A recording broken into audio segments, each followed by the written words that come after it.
A graça, a paz e a misericórdia multiplicadas. Amém? Pois é, povo de Deus, nós estamos aí numa nova série de mensagens sobre a família. A voz está legal aí? Tá? Começamos domingo passado, está gravada, todas as mensagens estarão gravadas. E semana passada foi Salmo 127, Salmo 128. Vocês devem lembrar: se o Senhor não edificar a casa, em vão vigia a sentinela. Obrigado. E hoje a gente vai falar de um assunto difícil. Como diz os adolescentes, pesado. E às vezes os temas espinhosos sobram para quem? Para nós, para mim. Aqui está um tema, constrangedor, falar sobre infidelidade. Mas está na Bíblia, serve para nós, serve para mim, serve para você. E a gente vai ver que infidelidade não é só entre a possibilidade de marido e esposa serem infiéis. Esse é um assunto, gente, que abre o leque. Você quer ver? Comigo. De vez em quando aparece algum escândalo. Alguma pessoa muito conhecida, uma celebridade, alguém que nós admiramos tanto. A pessoa entra em cada enrascada, que aí você fala assim: como que essa pessoa foi capaz de fazer isso? Não é verdade? Qual é o tema de hoje? Da família: dias de luta, dias de glória. É bom trazer só mensagens de glória, não é? Só coisa, alegria, positividade. Mas o tema de hoje é um tema que tem a ver com lutas. Por quê? Às vezes está tudo indo bem numa casa, numa família. De repente, pode acontecer, alguém se envolve com dívidas e vai afetar toda a família. O filho ou a filha ou engravida ou é engravidado. Vai afetar toda a família. O casamento se separa. E alguns separa a casa. E vai deixando marcas. Tragédias acontecem o tempo todo. E não pensa que você está blindado. Que você, por ir numa igreja, você está, vamos dizer assim, protegido. Essa é uma coisa muito séria. Tragédias familiares podem acontecer com qualquer um de nós. Alguém se envolve com drogas. Alguém se envolve com pessoas exploradoras, golpes e tudo mais. Tudo pode acontecer e afetar todos da família. Então, nós vamos aprender lições de uma pessoa que caiu, e caiu feio. Por que a Bíblia registra situações assim? Primeiro, serve de alerta para nós, para a gente tomar cuidado. Agora, mesmo que você tenha caído, e eu não estou aqui contra você, eu quero que você me entenda bem, nós não estamos aqui como acusadores. A gente vive num mundo perverso. Pode acontecer com qualquer um de nós situações as mais complicadas possíveis. Mas ainda que você tenha errado feio, há esperança. Porque nós cremos num Deus que Ele é restaurador de pessoas machucadas, ou até de pessoas que machucaram os outros, quando se arrepende. Você está comigo? Então vamos lá. Vamos lá, gente. Muito legal tratar de um assunto que pode nos encorajar. 2 Samuel 11, 1-27. Antes de ler o texto, eu preciso informar que trata-se de uma pessoa que era bem-sucedida, era alguém que foi galgando, ao longo da vida, altas posições, alguém que era da periferia, como nós, e aos poucos vai se desenvolvendo, e não há nada de errado com isso, tá? Tomara que todo mundo ascenda, no sentido de elevar profissionalmente, como como empresário, como funcionário, como estudante, beleza, porque quanto mais você se esforçar, portas se abrem, nada de errado com isso, tá? A questão é que a gente vai ver um exemplo de alguém que ascendeu, que cresceu muito, e sabe quando a pessoa entra numa situação assim, eu tenho um controle da situação e não se cuida? É nessa hora que mora o perigo. A pessoa confia demais. Segundo Samuel, fala de Davi. Só que primeiro Samuel já falava de Davi. Lá em 1 Samuel 15 em diante, já está falando de Davi, vencendo Golias, soldado, crescendo na carreira, fazendo sua faculdade, passando perseguição, sofrimento. Aqui, gente, ele está instalado no palácio. Ampliou, unificou o país, tem um exército forte, é um homem benquisto, tem boa reputação, tem influência internacional, tem influência nacional, é um CEO, né? Alta patente. É alguém que galgou com muito esforço e conseguiu o que conseguiu, como pode acontecer com qualquer um de nós. Tá certo? Aqui, então, nós vamos ver aqui o que vai acontecer. Na primavera, época em que os reis saíam para a guerra, observa bem, porque na primavera, os reis não iam lutar no inverno, porque o inverno já é um inimigo poderoso. O inverno dificulta abastecimento de alimento, dificulta o clima para o soldado estar bem, né? Imagina numa trincheira lá, geada e dias seguidos.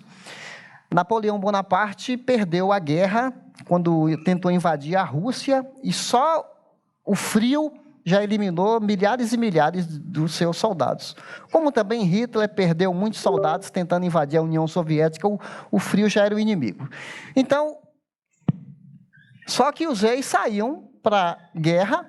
A gente até poderia fazer um paralelo com hoje. Quando você vai trabalhar, amanhã é segunda-feira, né? Amanhã a gente vai para a guerra, no sentido simbólico, tá? Não é verdade? A gente não vai atrás do ganha-pão. Amanhã é dia de guerra. Então, simbolicamente falando, nós estamos também numa guerra, buscando o sustento da nossa vida. Davi enviou para a batalha Joabe, que é o seu general, com seus oficiais e todo o exército de Israel. E eles derrotaram os amonitas e cercaram Rabá, uma cidade, mas Davi permaneceu em Jerusalém. Aqui já começa a levantar uma orelhinha nossa aqui. Espera aí, não é o país está em guerra? O rei, comandante em chefe, ele não devia estar lá? Ele é estrategista, Davi. Não há nada de errado em ele ficar em Jerusalém e tirar umas férias para descansar. Alguma coisa errada com isso? Você não tira férias? Eu tiro férias, você também. Beleza, faz parte da vida. É bom tirar férias.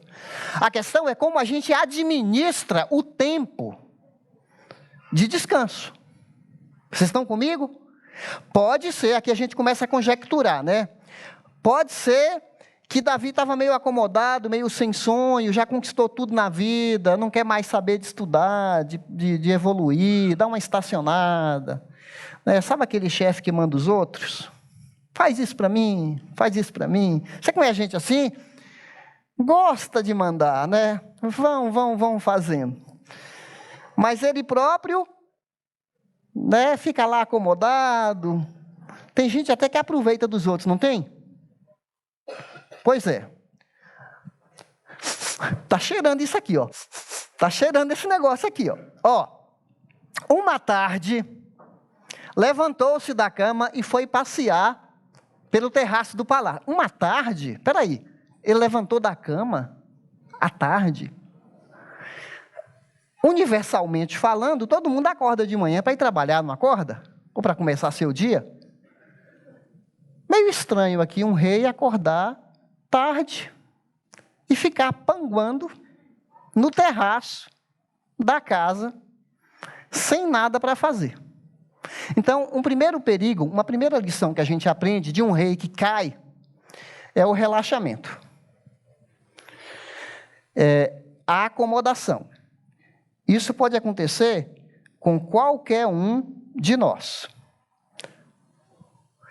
Exatamente quando achamos que estamos seguros, quando não sentimos nenhuma necessidade de manter nossa guarda, de trabalhar em nossa integridade interior, de disciplinar-nos para a santidade, é que a tentação se aproxima. Gente, Davi era um cristão. Não, vamos corrigir aqui os termos, né? Davi era um temente a Deus, porque o Novo Testamento não tem ainda. Estão comigo? A gente vai falar cristão depois de Cristo. Aqui é Antigo Testamento. Ele é um homem temente a Deus. É um homem sério, comprometido com Deus. Quem foi Davi? Escreveu Salmos. Você está pensando que Davi é pouca coisa? Autor de muitos salmos. O homem segundo o coração de Deus. Não pode baixar a guarda. A gente tem que ter certas noções. Lá em Provérbios 27, fala que o sábio, ele percebe o perigo e ele desvia. Provérbio 27, desvia. O tolo vê o perigo e cai de cabeça. O sábio aprende por observação. Tem gente que só aprende na cabeçada. É um erro atrás do outro, é um erro atrás do outro, é um erro atrás da outra. E tenta consertar e vai ficando pior. É o caso que vai acontecer aqui. Há uma fixação aqui de Davi, quando ele vai para o terraço. É um olhar prolongado. Ninguém cai quando está vigilante. A queda vem quando baixamos a guarda. Vamos ver. Neste momento que a pessoa baixa a guarda, perde a realidade. Satanás não nos enche com a aversão a Deus, mas o esquecimento de Deus. Quando a tentação chegar na sua vida, você não vai lembrar de Deus. Não vai lembrar de nada. O coração acelera. Aliás, de vez em quando, que eu estava vendo algum vídeo e entrava alguma coisa estranha, meu coração começa a ficar com taquicardia. Aí já é um sinal, né? Opa, olha o sinal amarelo, né? Será que isso faz bem? Será que isso faz mal? Já aconteceu com você? Você fala algo, né? Porque o que Davi vai ver, nós estamos vendo muito mais aqui, ó. Estão comigo?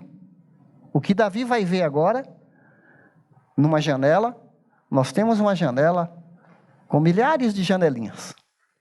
Vamos lá. Do tempo a do terraço. Lembra que ele subiu no terraço? Viu uma mulher muito bonita tomando banho. E mandou alguém procurar saber quem era ela. Disseram-lhe, é Batseba, filha de Eliã, e mulher de Urias, o hitita. Esse servo de Davi parece um homem ponderado. Porque ele poderia só falar o nome dela. É uma mulher. O nome dela é Batseba. Foi isso que ele mandou perguntar. Mas esse servo aqui, talvez conhecia já seu rei, ele frisa. O que ele frisa? Filha de Eliã, dá aqui um histórico da família, mulher de Urias, o hitita. Vocês sabem quem é Urias? Urias é um dos 30 valentes de Davi. Sabe a tropa de elite do rei? Urias era um camarada assim, de alta patente ali do exército. E o servo já identifica para Davi. Cuidado, hein, rei? Nas entrelinhas, né? Nas entrelinhas. Você observa os verbos de alguém que está no controle da situação? Ele é rei, manda prender, manda soltar, manda matar, manda poupar. Olha os verbos, né? Mandou, e aparece várias vezes o verbo. Deitou, né? Ele está no controle da situação. Tá certo? Davi mandou que a trouxessem e se deitou com ela, que havia acabado de se purificar da impureza da sua menstruação. Depois voltou para casa. Aqui não vai entrar em detalhes. Aliás, a gente fica lendo um texto desse aqui, a gente fica falando assim, a gente está entrando na casa do homem, vendo o que o camarada está fazendo. É constrangedor, você não acha? A gente está aqui vendo o que está acontecendo dentro da casa de um homem de família, e é constrangedor. Mas por que será que a palavra de Deus revela até a podridão de grandes homens? A Bíblia não fica ali passando pano quente, né? A gente está falando de Davi, tá certo? O Espírito Santo permitiu que isso revelasse, porque Davi sou eu, Davi é você, Batseba é você, mulher. Isso pode acontecer com qualquer um de nós. Antes da gente olhar aqui porque é muito fácil olhar para os outros, não é? Ele viu uma mulher muito bonita tomando banho. É muito mais do que tomar banho que a gente vê aqui. Quantas Batsebas estão dançando diante dos nossos olhos e a gente com fixação? Quantas situações nós somos expostos e fixamos e acomodamos e subimos nesse terraço com esse acesso que nem os reis tinham. Nós temos acessos hoje que, se você colocar 30 anos atrás, pessoas muito ricas não viam o que nós vemos, não acessavam o que nós acessamos. Outra coisa, você sabia que Davi tinha mais de 8 mulheres? Fora as concubinas. Deixa eu te falar uma coisa. Não é que a Bíblia autoriza um homem a ter mais de uma mulher. Isso era culturalmente aceito. Estão entendendo? Não era permitido. A cultura permitia isso. Eu não vou entrar em detalhes, mas num contexto de guerra, morriam-se muitos homens. A cultura favoreceu um homem ter mais de uma mulher, até porque, quanto tendo mais filhos, protegia maior a nação. Então, quem tinha condições, tinha mais do que uma esposa, como o marido da dona Ana, a mãe do Samuel, que escreveu o livro Samuel. A dona Ana, ela tinha uma rival, você conhece a história, não é verdade? Em Deuteronômio 17, já falava para o rei, para ele não ser um acumulador, nem de mulheres, nem de cavalos e nem de capital. Tá certo? Davi sabia disso. Não estamos falando com um cara que era ignorante, não. Ele já tinha um harém. Quantos haréns você tem? Você segue quantas mulheres aqui? Quantas Batsebas você segue aqui? Mulheres, quantos homens você segue aqui? Porque essa questão de ver, não é só nós homens que temos dificuldade com o olhar. O ser masculino, ele é orientado muito pelo visual, o homem. E vocês, mulheres, não são também? As mulheres estão malucas. As mulheres estão muito assanhadas. Eu já contei que um dia, na academia, eu estava levantando lá um peso, né? Você acredita?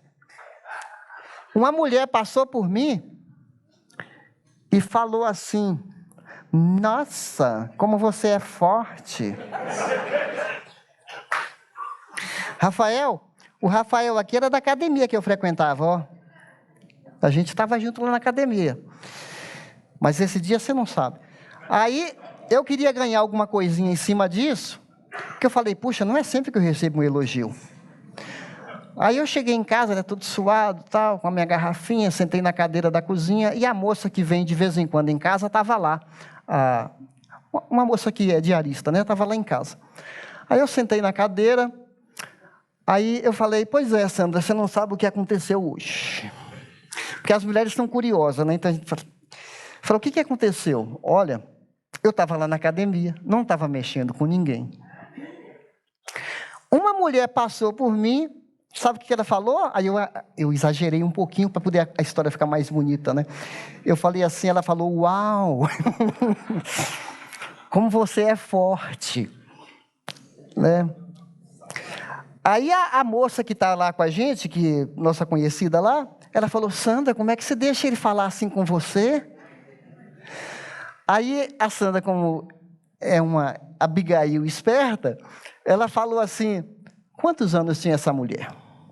Para que ela foi fazer essa pergunta? Eu falei, bom, ela devia ter mais quase 70 anos.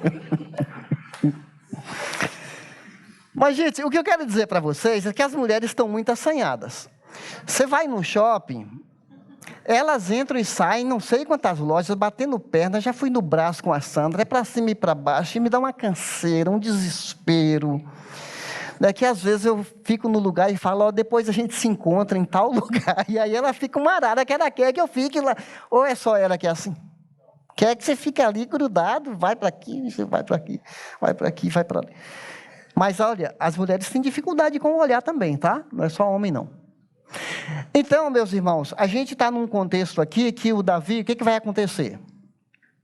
Grandes quedas espirituais não acontecem de repente, elas começam com pequenas concessões. Crescem em silêncio e produzem consequências devastadoras, a menos que haja arrependimento genuíno. Quando estoura um escândalo, gente, aquilo só revela um coração que já estava adoecendo aos pouquinhos. Não é de repente. Ninguém acorda de manhã e fala, vou adulterar hoje, o dia está tão bom, né? Não é assim que funciona. Tem momentos que antecedem o adultério. São pequenos vazamentos, pequenas concessões. É você dar uma liberdade para uma pessoa no WhatsApp. Você começa a conversar na academia, falando alguma coisa da sua intimidade, da sua particularidade, algum problema do casamento. É você dar uma carona para uma pessoa todo dia, do sexo oposto. É almoçar com alguém que não é sua esposa todos os dias. Muita intimidade no trabalho. Entra num chat, começa a conversar, jogar a conversa fora. Você está preparando aí o terreno para consequências que vão te afetar para o resto da vida. Olha, a coisa está tão séria que nossos filhos estão vendo no Instagram mocinhas namorando. Na novela, mocinhas namorando. Homens namorando. E está sendo incutido para nossos filhos que o amor é tudo e que o amor é tão lindo, é tão bonito, que independe do gênero. Essa é uma forma de adultério, porque você está adulterando a Bíblia. A Bíblia já deixou um padrão. E a nossa cultura está ensinando para nós que tem coisa melhor do que o que Deus projetou. Que casamento é uma instituição antiga. Que o amor é tão belo, tão sublime. Por que você tem que ficar preso só a alguém do sexo oposto? Por que você não pode ter novas experiências com alguém do mesmo sexo? Você percebe como cercas tão definidas estão sendo quebradas aos poucos? Aos poucos?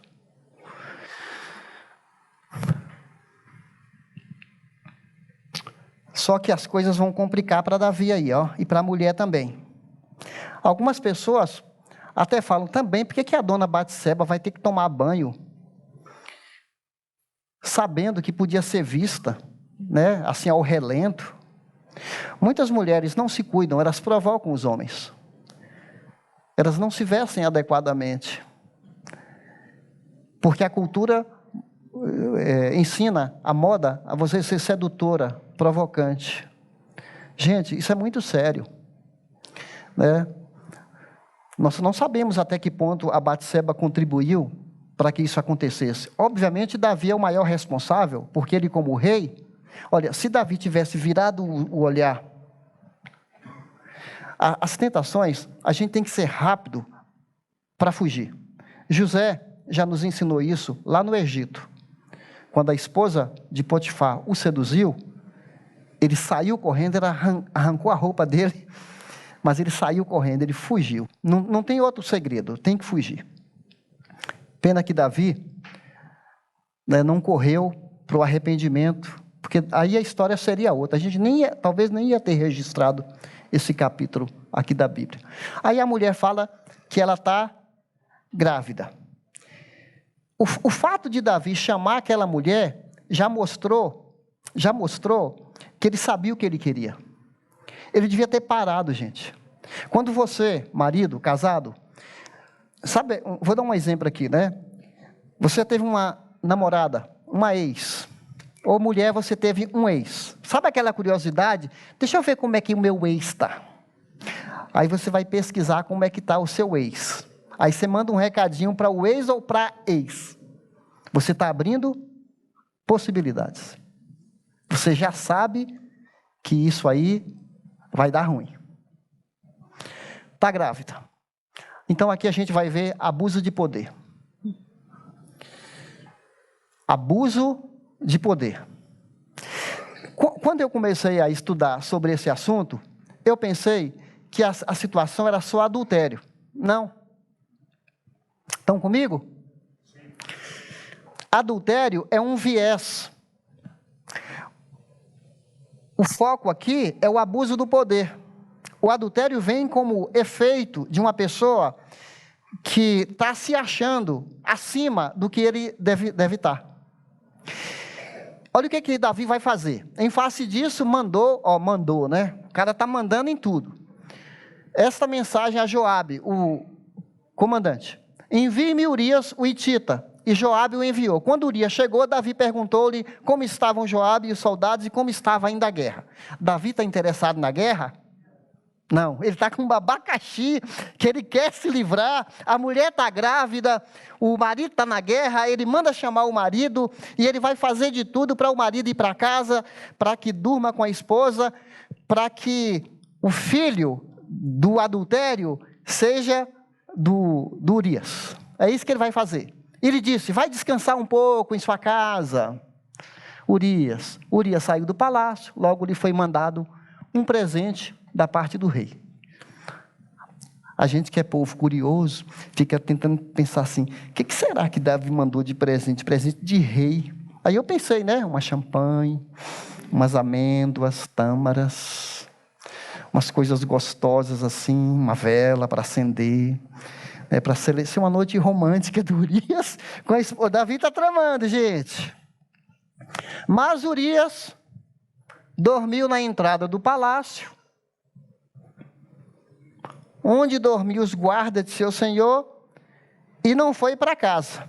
Quando informaram a Davi que Urias não tinha ido para casa, ele lhe perguntou, depois da viagem que você fez, por que você não foi para casa? Como assim? Você está na guerra, longe da sua esposa, faz semanas que você não está em casa. Eu estou te dando uma licença, né, do trabalho. Vai para casa, Urias. Está tudo bem. Aqui a gente vê um camarada que é tão leal. Urias, sabe aquele homem assim de fibra? Um cara que tem um senso de missão, que é leal, gente, que é dedicado. Olha o que ele vai dizer. Essa é a primeira tentativa de Davi, né? Vai para casa e deu um presente. Urias respondeu, a arca e os homens de Israel e de Judá repousam em tendas.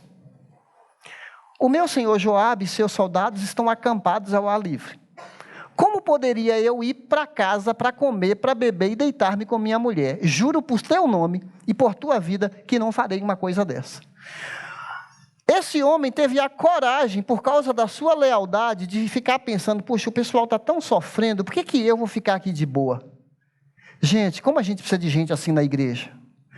Como nós precisamos de gente na igreja que vê um missionário como esse, que a gente viu nos vídeos, lá nas Filipinas, no outro lado do mundo, que abriu mão do conforto aqui no Brasil e vive com tão pouco, porque as igrejas mandam tão pouquinho dinheiro para ele, lá nas Filipinas, E ele passa a vida num lugar anônimo, esquecido, se doando na obra de Deus.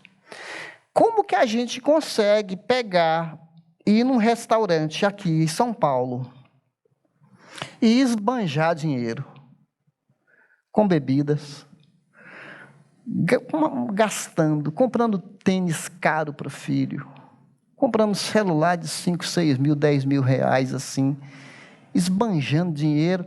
Você sabe que Urias, ele não quer, ele não está lá na guerra fisicamente, mas ele está, a mente dele está lá. Isso é tão bom para nós, no senso de missões. Eu não estou lá na tribo indígena, mas minhas orações chegam lá. Eu abençoo com o dinheiro que eu mando.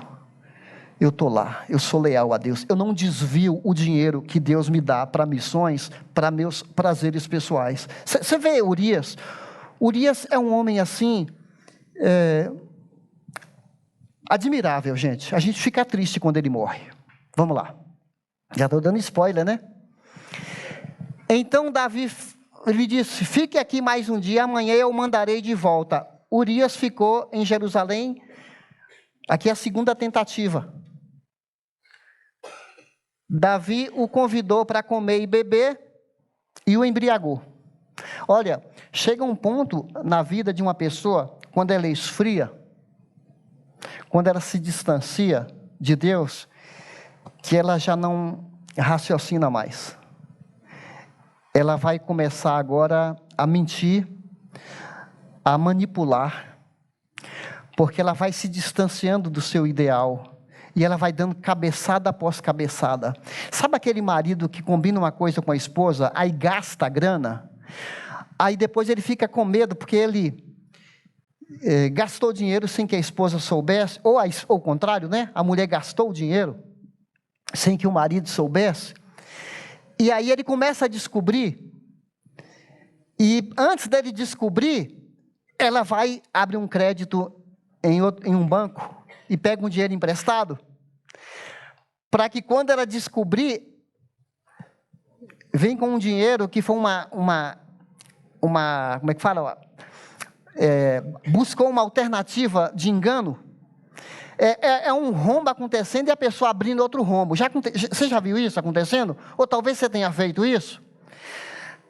O ideal seria Davi pôr as cartas na mesa. Eu errei, eu pequei, eu saí com sua mulher, eu mereço a condenação que está na lei, que os dois deveriam ser condenados, marido e o que trai e os dois, né? Talvez a lei ia pegar mais pesado para ela, não sei, porque não aconteceu isso. Mas eu quero dizer para vocês, seria tão bom se ele assumisse, porque aí ele foi multiplicando as besteiras que ele foi fazendo. Quando a gente é honesto, pessoal, a gente só tem a ganhar. Eu não sei se algum de vocês tem alguma coisa escondida. Está aí debaixo do pano. E você acha que você vai conseguir ficar fingindo e a casa vai cair mais cedo ou mais tarde. Por mais engenhoso, por mais mentiroso que você seja, essa história mostra para nós que Deus está vendo tudo que está acontecendo. Continuando. De manhã, Davi enviou uma carta a Joabe, ele embriagou Urias. Detalhe, deixa eu voltar aqui. Embriagou Urias. Urias bêbado é mais íntegro que Davi sóbrio. Está comigo? Isso mostra que pecado é uma escolha. Porque mesmo o cara chumbado, como diz no Nordeste, ele sabe o que está fazendo. E ele pode se controlar. E Urias se controlou. De manhã, Davi enviou uma carta. Já que ele não conseguiu, essa é a terceira tentativa. De engano, de hipocrisia, de manipulação de alguém que está abusando do poder. Ponha Urias, olha os verbos, né, gente? O cara que manda. Na linha de frente e deixe onde o combate estiver mais violento, para que seja ferido e morra. Como Joabe tinha cercado a cidade, colocou Urias no lugar onde sabia que os inimigos eram mais fortes. Aí você imagina, os muros da cidade, os soldados estavam lá em cima com as flechas e atirando. Se você pega e põe Urias na linha de frente, os que estão na linha de frente vão morrer primeiro. Estão comigo? E Davi mandou colocar Urias na linha de frente, onde sabia que os inimigos eram mais fortes. Quando os homens da cidade saíram e lutaram contra Joabe, alguns dos oficiais da guarda de Davi morreram, e morreu também Urias o hitita. Pensando bem, não foi só Urias que morreu. Pensando bem, Davi conhecia os 10 mandamentos. Amarás o Senhor teu Deus, conhecia não o matarás, conhecia não adulterarás, e conhecia o 10º, não cobiçarás. Não era um ignorante, não. E Urias levou a carta que o condenaria. Sabe aquela carta com o selo? Quando o médico dá para a gente o selo e a gente fica abrindo para depois ver o que está dentro e depois fecha direitinho para que ninguém perceba. Ele não fez isso. Eu quero fazer uma pausa aqui para falar para vocês que Davi, ele era um homem, era igual a Urias, dedicado, leal a Saul, homem de palavra, herói nacional. Davi era um homem assim de uma amizade com Jonatas, filho de Saul. Davi era leal a Saul. Não traiu Saul. Ele teve a oportunidade de matar Saul numa caverna. Ele não fez isso. Davi. Sabe? Só que Saul, que era um descontrolado, tentou matar Davi, jogava lança contra Davi, Davi esquivava, tentou matar. Davi agora está se tornando um Saul. Puxa, Davi, o que aconteceu com você? Deixa eu perguntar para vocês aqui. Isso aqui, pode ser que a gente tenha um histórico, um passado tão bonito, e a gente, com o passar do tempo, a gente vai se vendendo, vai se corrompendo, vai se distanciando de Deus, vai se enfraquecendo, e é meio imprevisível o que a gente pode fazer. Olha o que o poder faz. O poder corrompeu Davi. Meu irmão, minha irmã, não há nada de errado em você galgar posições. Não há nada de errado, mas cuidado. Olha o que acontece aqui. Eu desconheço você, Davi. Você sabe quando a gente se torna imprevisível? Quando a gente está dentro de um caixão.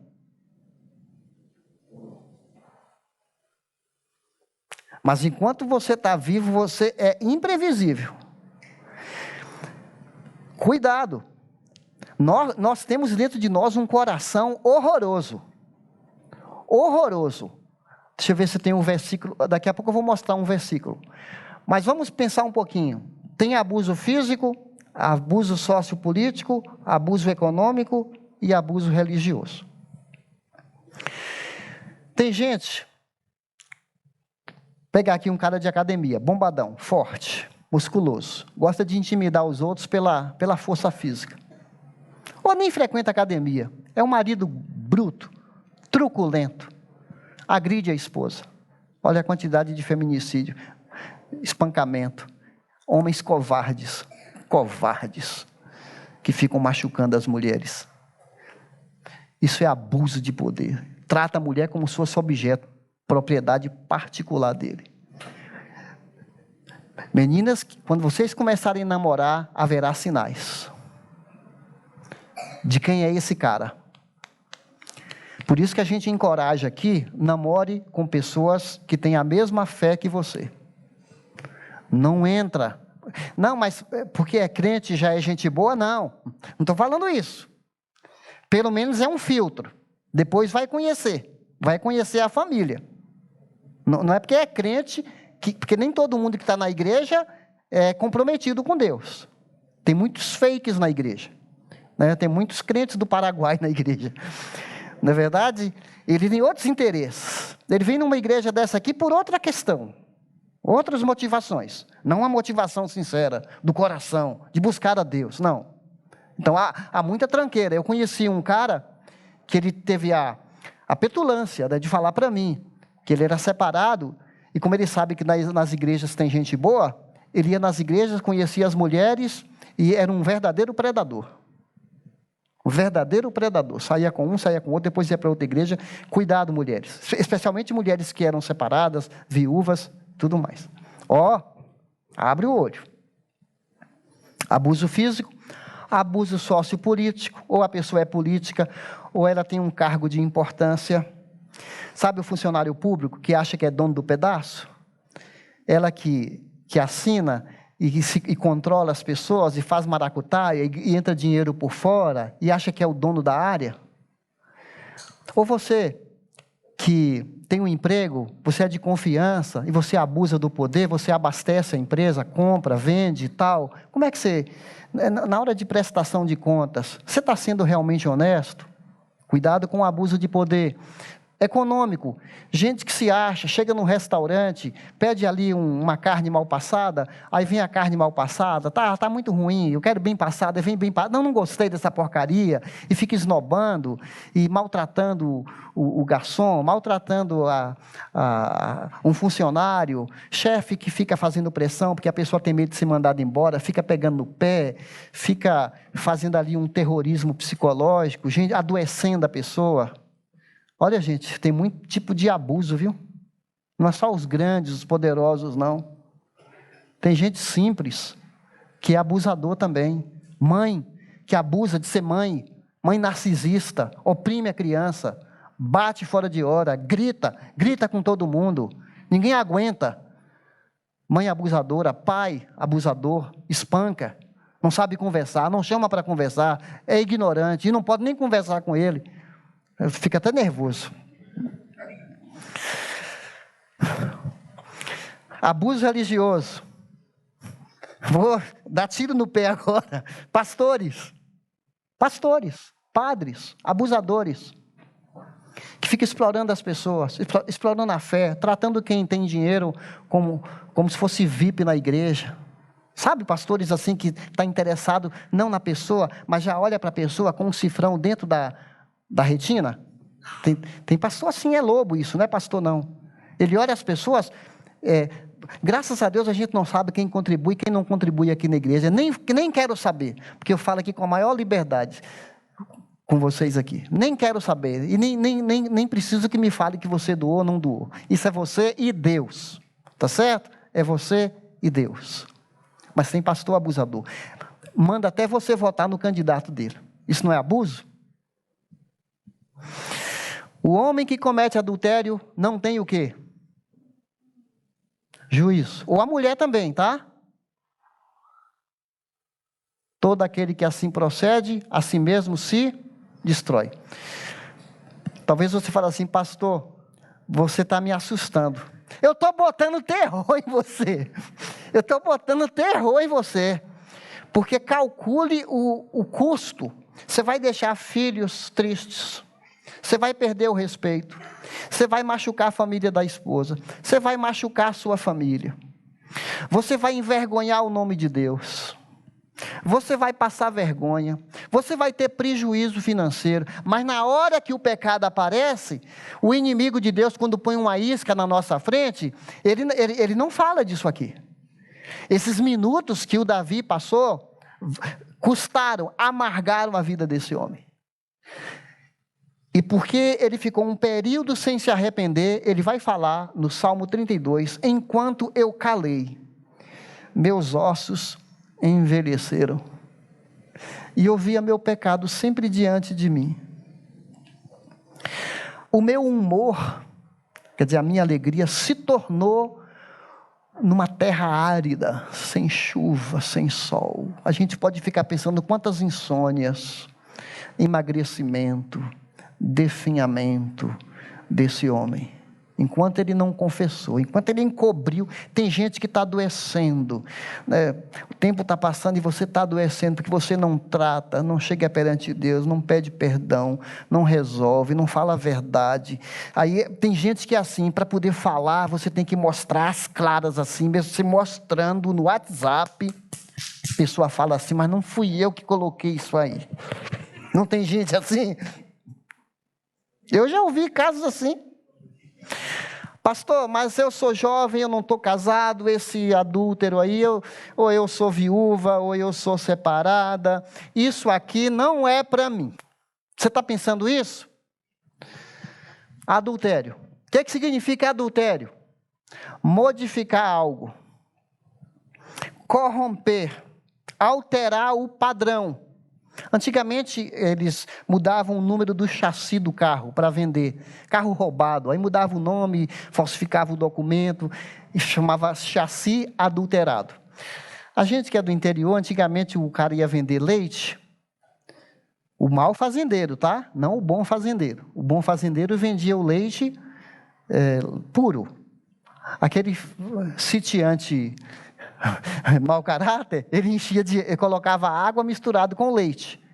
Isso é adulterar o leite. Estão comigo? Você sabe o que Tiago 4:1 fala? Adúlteros e adúlteras, vocês amam o mundo, não sabeis que a amizade com o mundo é inimizade com Deus? Não está falando só pessoa casada, não. O que é amar o mundo? É a pessoa que copia o que acontece no mundo, a cultura, a vaidade, essa vida de aparência, ficar se ostentando, mostrando, abusando do poder. Sabe com quem você está falando? Tem gente que pode chegar aqui na igreja e não querer nem obedecer os caras aqui do estacionamento. Sabe com quem você está falando? Eu estaciono o carro onde eu quero. Vai lá deixar a criança no berçário, meu filho é isso, você tem que dar um remédio aqui, a papinha nessa hora, troca a fralda direitinho, é essa fralda aqui, e blá, blá, blá, blá, blá, blá, como se as pessoas aí fossem empregadas, e é todo mundo voluntário aí, trabalhando por amor a Jesus, todo mundo aqui, a livraria, todo mundo trabalha por amor. Bom, mas isso não acontece aqui, tá? Isso é só exemplo, tá bom? Degeneração. Gente, eu vou avançando aqui, acontece tudo isso que eu já falei, né? Mentira, homicídio, o pecador tenta esconder, o pecado leva mais longe do que você quer ir, custa mais do que você quer pagar e prende mais do que você quer ficar. Olha aqui o versículo que mostra nosso coração. Do coração sai o quê? Mau pensamento, homicídios, adultérios, imoralidade sexual, roubo, falso testemunho e calúnia. Quem falou isso? Jesus fez um raio-x do nosso coração. Nossa época está muito difícil, né, pastor? Porque hoje está tudo tão escancarado. Em todas as épocas, nosso coração é enganoso. Quando a mulher de Urias soube que seu marido havia morrido, ela chorou por ele. Passado o luto, Davi mandou que a trouxessem para o palácio. Ela se tornou sua mulher e teve o filho dele. E o capítulo 11 de Samuel termina, mas o que Davi fez agradou o Senhor. É isso? Desagradou o Senhor. Estava tudo beleza. Imagina Davi, né? Casou com a Batseba, o marido morreu, tem um filho com ela, ninguém está sabendo. A história não termina assim. Deus viu. Nada é encoberto perante os olhos do Senhor. E no capítulo 12, Deus vai chamar um homem. Agora Davi não apita nada. Davi é tirado de escanteio. É um verme. No capítulo 12, Deus está agindo. É Deus no comando. É o pai que vai disciplinar o filho. E Natan vai contar uma história para Davi. Davi, imagina as batucadas na porta da sala de Davi. O profeta Natan chegou. Aí vem o Natan conversar com Davi. A gente precisa de Natan, que tenha coragem, que seja amigo verdadeiro, que fale o que a gente precisa ouvir. Natan chega e fala assim: Davi, tinha um homem muito rico que tinha muitas ovelhas. Um dia veio na casa dele uma figura muito importante. Esse homem rico, que tinha muitas ovelhas, ao invés de pegar uma ovelha sua e fazer um churrasco para o visitante, do lado da fazenda dele tinha um homem com uma ovelha só. E era o xodó, era como se fosse um pet. A ovelhinha de estimação, o homem criava aquela ovelhinha. Aquele homem rico, ao invés de sacrificar uma das suas ovelhas, foi lá, tomou a ovelha do homem pobre, matou e serviu para o seu visitante.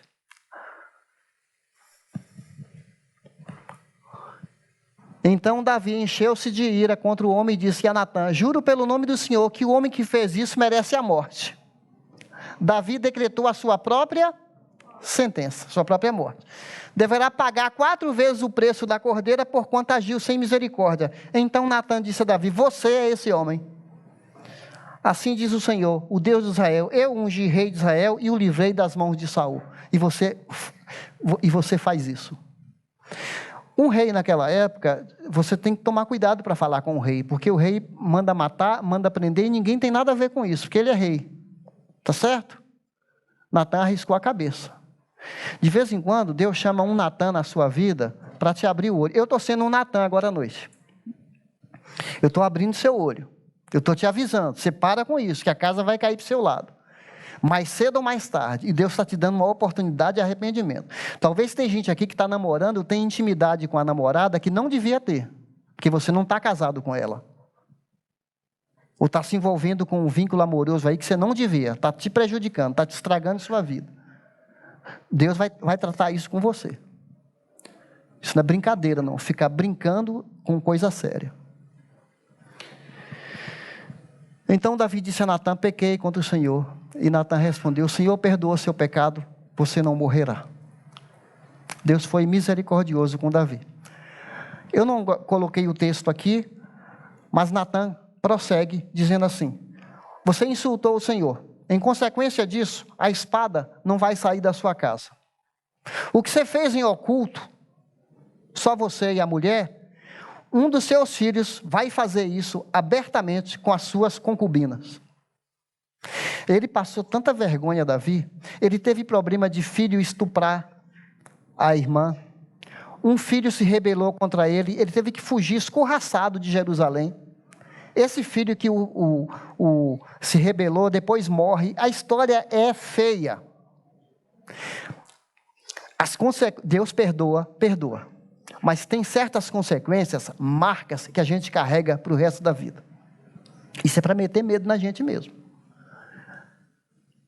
Porque você desprezou a palavra do Senhor, fazendo o que reprova.